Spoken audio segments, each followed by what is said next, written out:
Well आज म तपाईहरुलाई एउटा अनबक्सिङ रिभ्यूको विषय म दिन्छु। यो यसलाई भन्छ यो रोडको वायरलेस गो। यो चाहिँ वायरलेस माइकहरु हो, दुईटा हुन्छ। वायरलेस एउटा हुन्छ लगभग, एउटा माइक हो जो चाहिँ हाई क्वालिटीको। यो मैले अलिकति खोलिसकेको छु। एन्ड यो चाहिँ अस्ट्रेलियामा बनेर आएको चिज हो, मेड इन अस्ट्रेलिया हो। तपाईहरुले यहाँ देख्न सक्नुहुन्छ यो माइक। एन्ड यो चाहिँ त्यो फिल्टर हो। एन्ड यो चार्जर अन्त यो कनेक्टर। एन्ड यो के हो? यो ब्याग हो।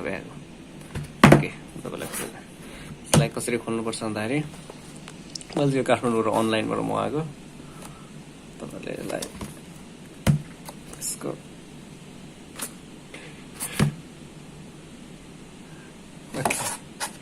यसलाई यता राख्दिउँ।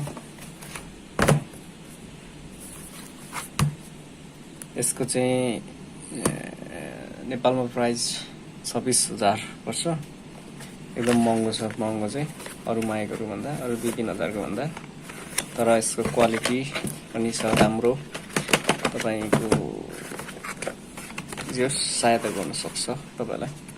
यसलाई यसरी खोल्न मिल्छ, यसरी यहाँ उठाउने हो, यसरी उठाउने।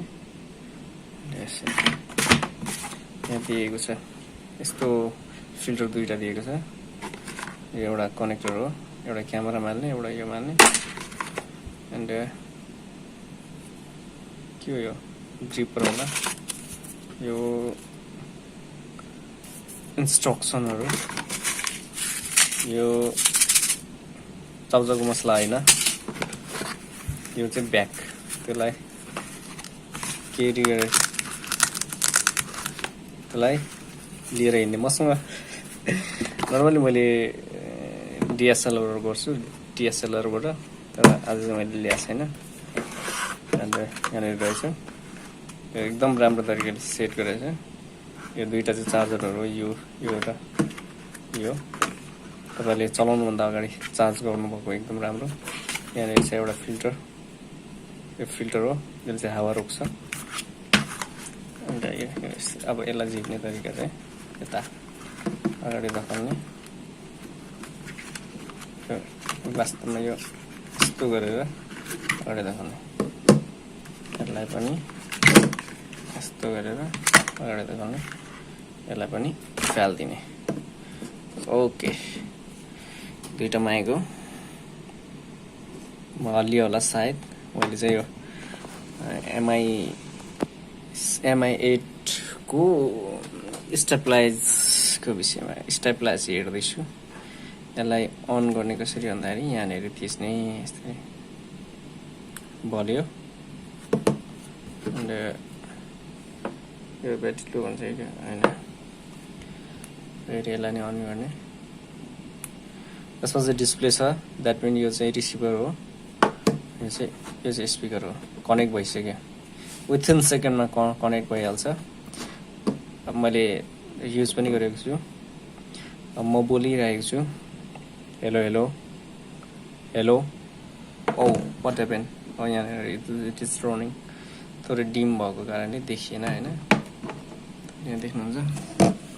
ओके, हेलो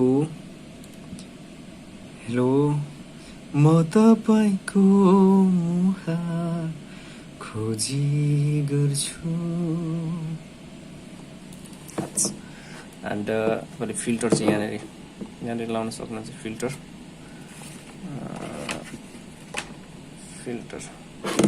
यस्तै यो दुईटा पोइन्टहरु छ। यहाँ दुईटा यता ओल्लो छेउमा लगाउने हो।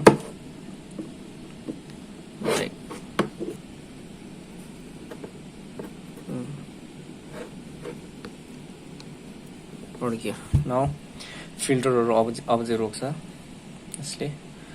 अनि यसलाई अब यसलाई कसरी ल्यापटपमा जोड्ने भन्ने कुरा। एउटा यहाँनिर जोड्ने,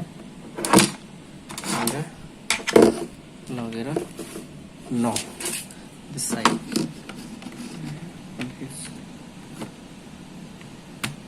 ओके अब hello hello hello hello okay यसरी रेकर्ड हुन्छ हेलो हेलो हेलो